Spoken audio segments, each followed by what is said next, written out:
Oh my god, was that a good finale? Now, for those who aren't aware, it's just the season finale. There is going to be a season 2. Um, but the way they wrapped it up, you would basically, you could treat it as like they didn't know there was going to be a season 2, even though they did. It's not like it was renewed after the fact for a season 2. It was going to be 2 seasons, so, but still, I don't mind that there wasn't a cliffhanger. Um I like how everyone got a turn. People who were basically, you know, not just recurring, but more heavier recurring. And of course, the main cast.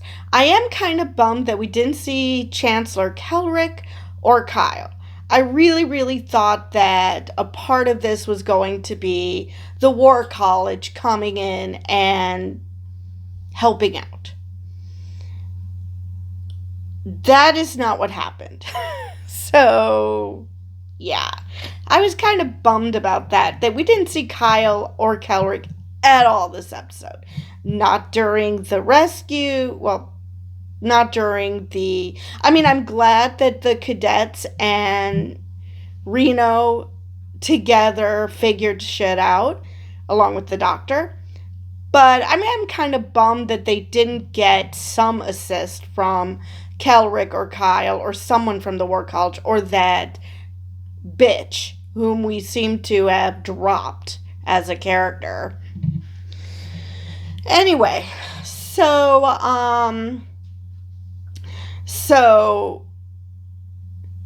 Ake and the doctor had their own little code going on. So it looked like things were going bad, and Ake even said, make the plasma leak look worse, and Reno's like, okay, we don't normally do that.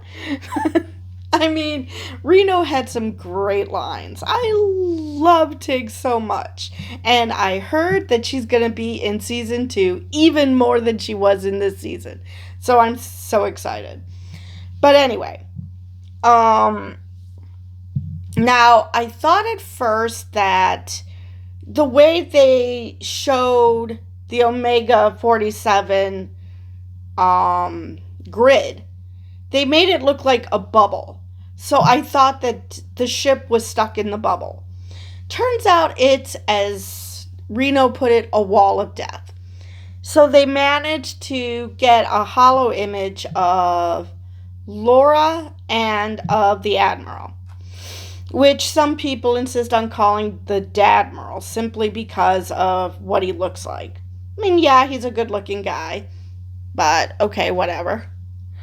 I guess that's my asexualness coming out, like, okay, I'm not seeing this. But anyway. So, um, so they figure out that they're going to, Ake, once it becomes clear that they're not getting out of this, that Braca has them dead to rights. After Anisha has her freak out over Ake, and she wants to grab Caleb and get the hell out, and she's convinced that she's told him that they brainwashed Caleb somehow. Now, it is unclear why she hates the Federation. Now, I get it why she hates Ake in particular, because of the child separation thing. That I get. But I do not get why she hates the Federation writ large. That was never made clear. Is she another one of those that fell through the cracks? Or is there another reason that she hates the Federation? Because we find out why Braca hates the Federation, because he misunderstood a whole lot of shit. Because he was a child. But when faced with the truth, he refused to believe it. I mean, it's not like Ake was accusing his father of intentionally destroying the colony. It's just that he did a bad job of whatever it was he was trying to do. But so but I'm getting ahead of myself. So they decide to lock all the cadets in the airlock, just like Tarima and Jaden did to stow away on the Athena to begin with, which Ake was super thrilled with. So they use that trick to hide them so Braca is not aware that there are more people on the ship. And so he comes on the ship and he decides to take Ake and Anisha, whom he thought was dead. So maybe that's what he meant when he told Caleb, "You should see what I did to your mother." So he probably thought he had killed her, is my guess. Whether intentionally or accidentally, he thought he killed her. But anyway, so he takes them, and the doctor has apparently whatever Ake told him was some sort of training exercise, and he melded with the main computer to make it look like they got perma destroyed. I mean, that they got shot out of the sky. So they could, just keep going on and, saving the day. So, unfortunately, when the doctor comes back out, he's talking gibberish. And it looks like he's glitching. Just like Sam did, and I'm like, oh no. How are they going to help him? Because, with Sam, it was just about giving her a childhood, but they don't have time for that with the doctor. What are they going to do? And, so apparently Genesis and Sam have their own little language. And Jaden calls them out on it, that, it's nonsense, but you guys understand each other. Wait a minute. And figures out that the doctor is communicating, we're just not understanding. So once they start truly listening, they figure out what he's saying, and it's how to stabilize the Omega 47.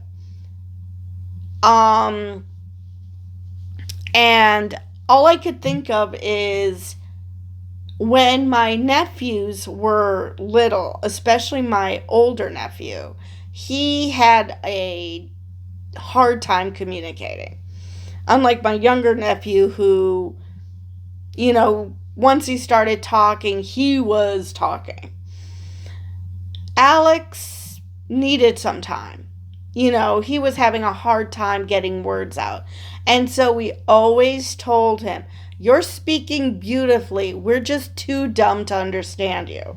So basically, that's what was happening here. The doctor was communicating just fine. Everybody else was just too dumb to understand. So they figure out how to stabilize the Omega 47. Because apparently it was meant to be a energy source, not a weapon. Sort of a wink to the fact that, this sort of thing, people will find a way to weaponize because, you cannot create something without somebody saying, how can I use this to kill people? I mean, let's face it. Same thing with gunpowder. It used to be used in fireworks in China, in ancient China. And somebody said, hey, I bet we could use this to kill people. I mean, that's just how some people work. They see some new discovery and think, you know, this is all quaint and all cool, but how can I use it to kill people? So, yeah. And so I thought, okay, they quickly dealt with it and left. But no, they were going to, they needed to get to the detonator, to get to the source in order to do what they have to do. Now, I was unclear whether they knew that Caleb jumped ship, but first off, they finally paid off Tarima's fear. This idea that she was afraid of her power. And Caleb taught her that no, you can control your power.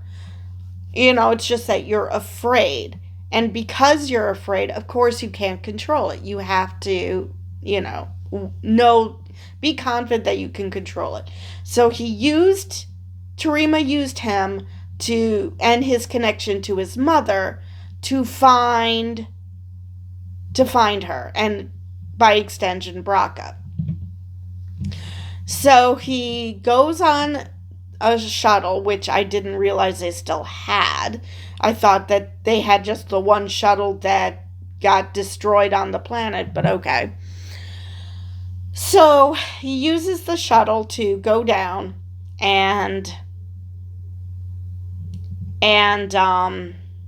before I finish that thought, I also liked how Reno made Caleb understand that as much as he's a loner and how much he claims to not care about people, she got him to understand that he does care.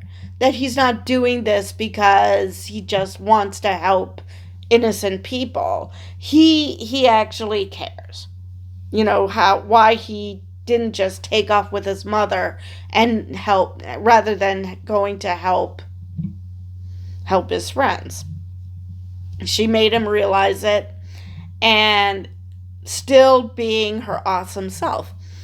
So he takes the shuttle and he wants to say his piece at the trial, and Noose is like, yeah, you're too late. And he uses the fact that they're being broadcast on TV that, maybe you might want to hear what I have to say. Okay, fine. So he talks with his mother and explains how wonderful Ake has been and how much he learned at the academy, and that the Federation is not the enemy.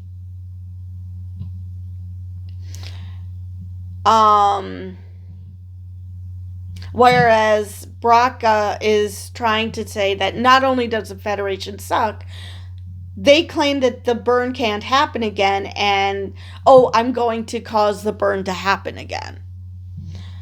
I'm sorry, how can you be still standing there listening to this madman when he basically is saying, yeah, I'm going to create another burn because I hate the Federation that much. So I'm going to make your lives all so much worse. Yeah, that makes sense. But anyway.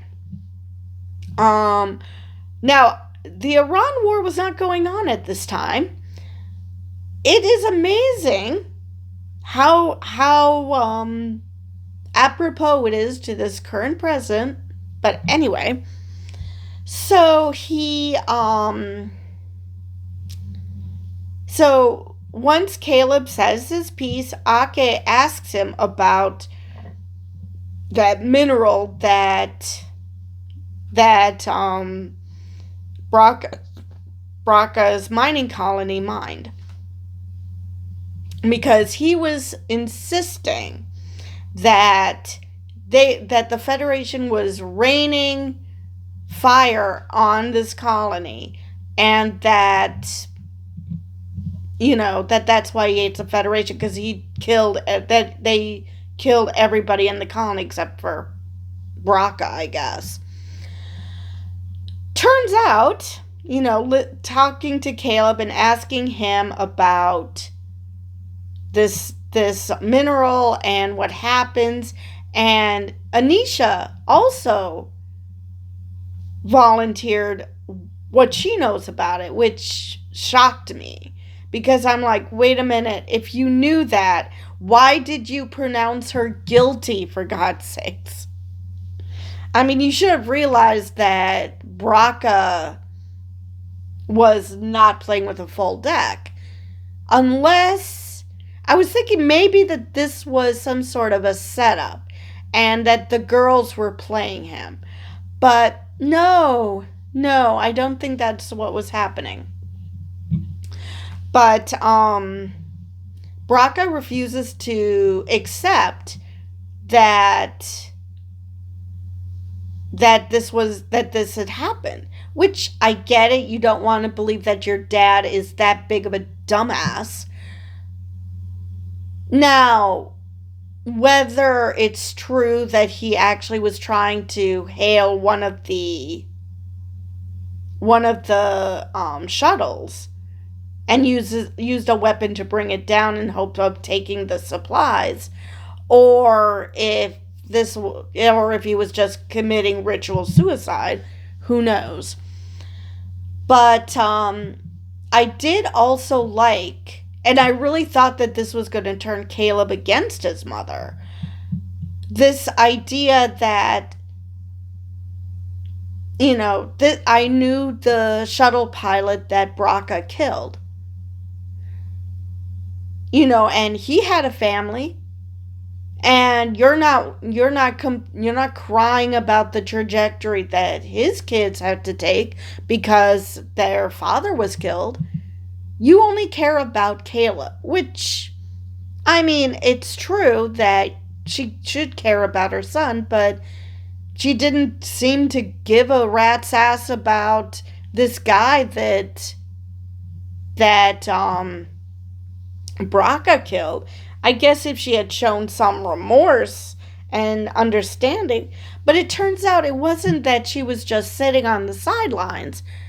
She boarded the ship with him, and she was also armed.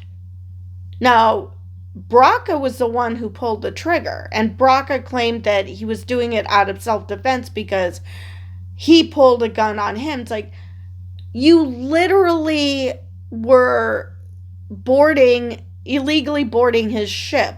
What did you think was going to happen? That he was going to invite you for tea? So Ake just asked her. And Caleb heard this. So like I said, I really, really thought that this was going to turn him against his mother. But she asked him, Anisha, could you have saved him? Could you have stopped him? And she goes, I already said maybe.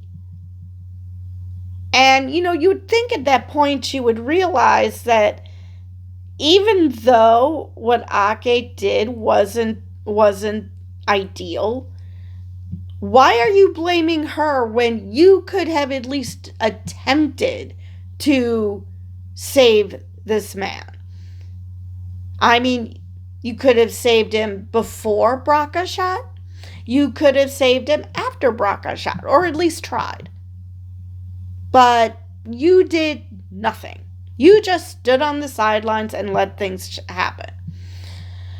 So I really thought that was going to turn Caleb against her, but it didn't. He still loves his mother, but made her realize that he found what he was looking for with the Academy, that the Federation isn't what she thinks it is. And again, I still am unsure why she hates the Federation en masse, because she hated them before she was sentenced. It's not like she hated them only after she was sentenced. So then we get, the aftermath. Um, I did like that both girls punched Braca silly. He I found it now for those of you who aren't Marvel fans. I found it hilarious when for Anisha he said, "You call that a punch?" Because for those who don't know, she played She-Hulk. So so yeah, it for me it hit different that line. And then Ake punched him. And I was just laughing that he is getting the shit beaten out of him by these two little girls. Because Paul Giamatti is not a big man. And, well, Anisha is close to his height, but Ake isn't. And she's the one who knocks him out. So they all go back to the Athena. The Athena reattaches to its base and they continue going to Beta Z. And they have their crew and everything. And you're like, wait a minute. I'm confused. I thought everybody was on Beta Z before the Athena left. What's happening? How is it that they are still on en route to Beta Z? I mean, I could understand the six, but where did everybody else come from? I mean, is that why they detached themselves from the base? Because they wanted as few people as possible to experience that? But then, you know, Tarima and Jaden didn't technically stow away. So I'm very, very confused about that one. But they arrive on Beta Z. Everyone's all happy. The doctor is talking normally again. Everyone, like I said, everyone's arriving on Beta Z. You see the friends gathering. Again, I'm bummed there was no Kyle. Or Chancellor Kellrick. But we do see Reno and Laura. And I just thought it was the sweetest thing watching them holding hands. And so yeah, that's why one of the reasons why I was bummed that there was no Kyle, because again, where did she come from if they're approaching Beta Z? I mean, where the hell was Laura then? I thought she was with the cadets on Beta Z because last episode they said, let the cadet master know that she's lost a couple more cadets. So that implies that she was on Beta Z with the rest of the cadets. So yeah, that confused me. I'm like, did they forget what they wrote literally the last episode? But all well that ends well. Anisha is saying goodbye to Caleb. She's going to go off on her own, do her own thing. Kind of bummed that she didn't stick around, but she's accepting of Caleb's life. Caleb's going to give her the tour of the Athena, of the college, and they're going to meet with the Federation president because of their heroics. And Ake is rethinking the fact that they don't teach etiquette till second year. Which, I mean, I guess, but then again, you don't expect a bunch of first years to be heroes, so anyway, so yeah, I overall liked this episode. Like I said, I didn't understand the we're going to Beta Z and we're going again to Beta Z. It's like, wait a minute. But anyway, so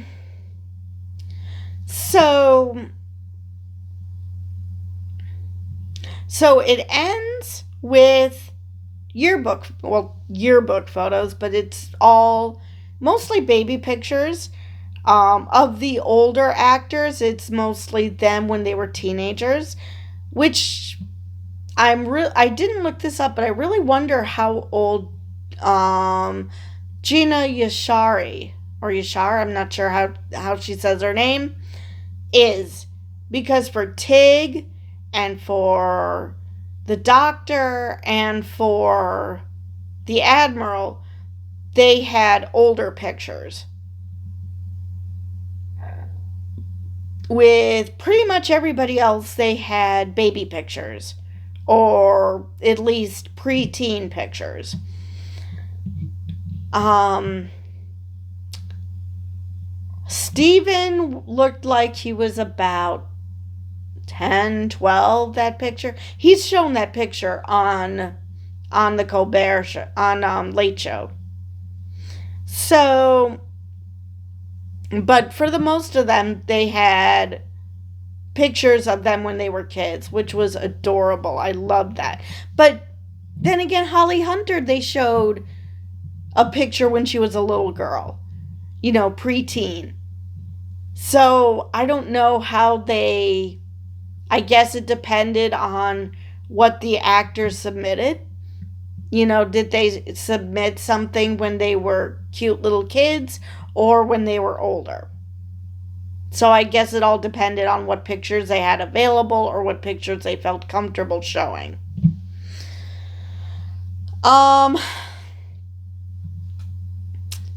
So yeah, I just thought that was adorable. They even had Paul Giamatti, which I thought was awesome.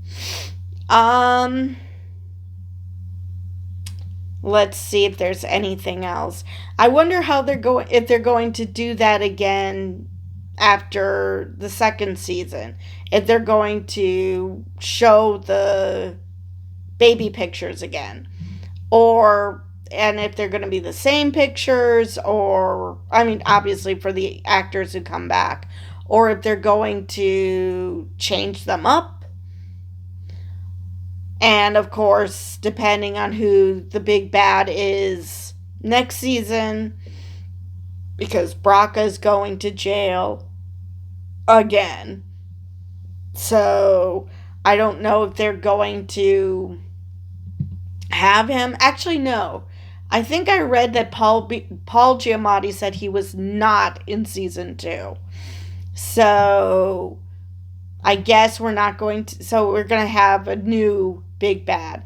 Now, considering Anisha's story is so tied up with Noose Braca, I wonder if that means we're going to see her at all.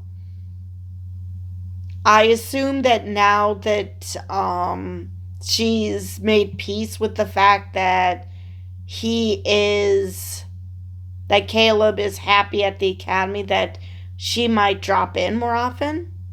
Or maybe whatever their adventures are next season is going to be saving her from whatever shit she got herself into. I hope not. I hope they don't make Anisha this damsel in distress. So yeah, I'm very curious what season 2 is going to bring. I haven't heard anything about season 3. The last I heard, they wrapped season 2, and there's nothing else. And for those who aren't aware, Paramount was bought out in the meantime by Skydance, that was headed by Larry Ellison, who's very much a Trump supporter. And since Trump is anti-DEI, because obviously inclusion is only for suckers, because as we all know, white people are the only ones who can do anything, I question whether they're going to greenlight season 3, but I can't imagine they're going to whitewash everything. I don't think they can possibly do that. So, I don't know. I don't know if there's going to be a season 3. I heard that this was meant to be a 4-season arc to match how college usually is. that the second season will follow them through their sophomore year, their second year in the academy. So maybe there's still hope. Maybe they're just waiting to see how season 2 is embraced.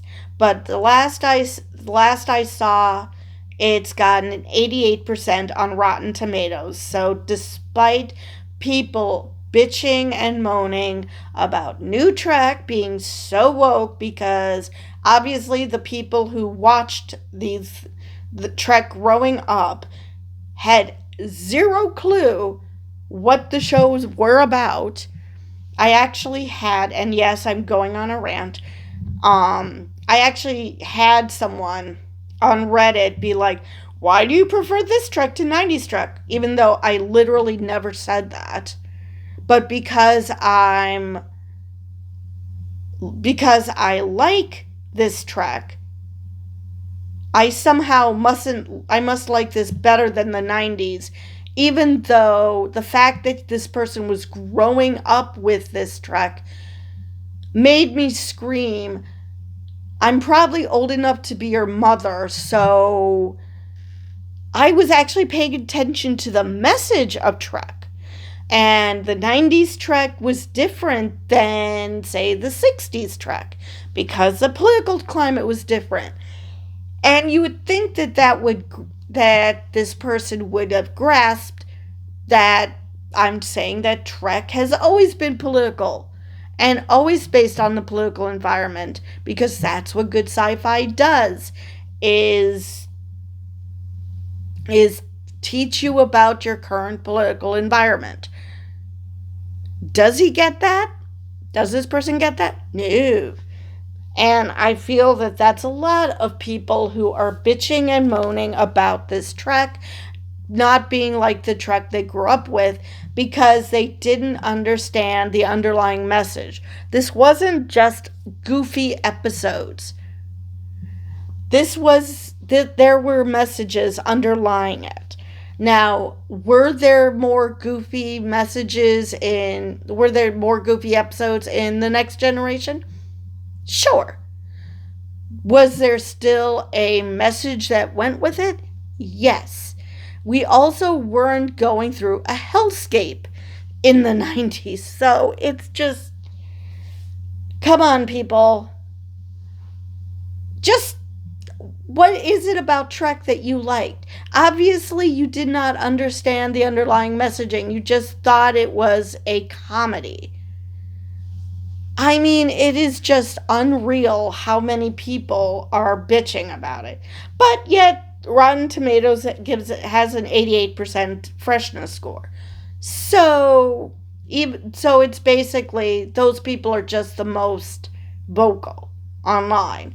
Not that people actually dislike this Trek.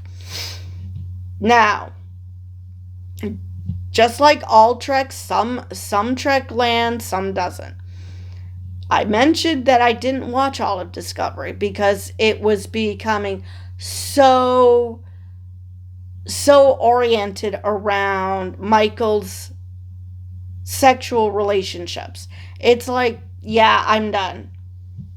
I just can't get past that. So hopefully they do not do that with Tarima and Caleb and make their relationship so front and center that you basically see half an episode of them in bed talking things over.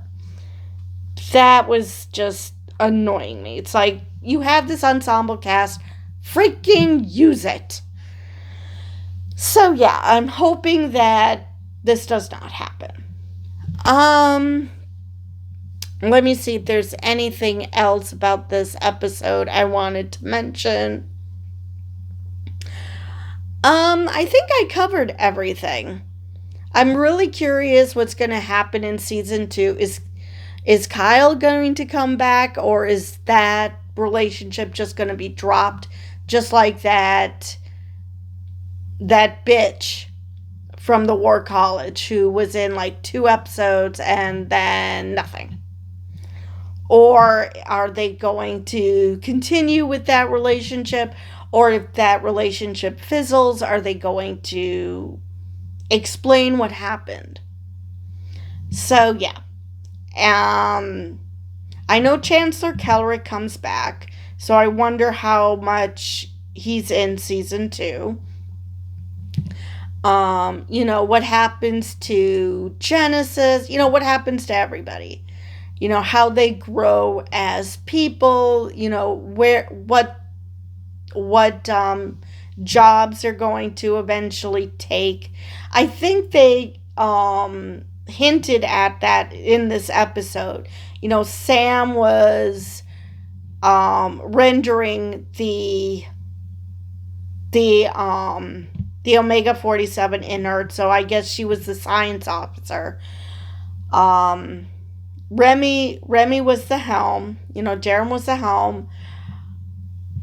Caleb was the engineer, along with Reno, because that's their thing. The doctor, especially Jade, and same thing with Jaden. I'm trying to remember what they would call Tarima's role. I'm blanking.